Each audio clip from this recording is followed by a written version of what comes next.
La polizia ha arrestato a Reggio Calabria Vincenzo Zappia, 43 anni, presunto affiliato alla Cosca Tegano De Stefano, ricercato per associazione mafiosa. Zappia è stato sorpreso dall'equipaggio di una volante nel quartiere Archi. Il latitante ha tentato di fuggire, ma è stato subito bloccato dagli agenti.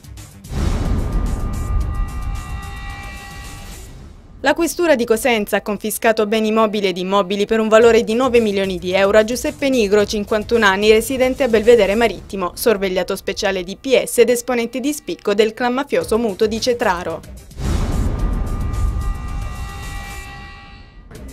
Si è tenuta questa mattina alle 11 una conferenza stampa negli uffici Sacal dell'aeroporto Santa Eufemia di Lamezia Terme. Nell'occasione sono stati presentati ufficialmente 30 nuovi addetti ai check-in che stanno per essere immessi in servizio al fine di rafforzare i servizi di scalo dell'aeroporto internazionale. Alla conferenza erano presenti il presidente della Sacal, l'ingegnere Vincenzo Speziali, e i membri del CDA.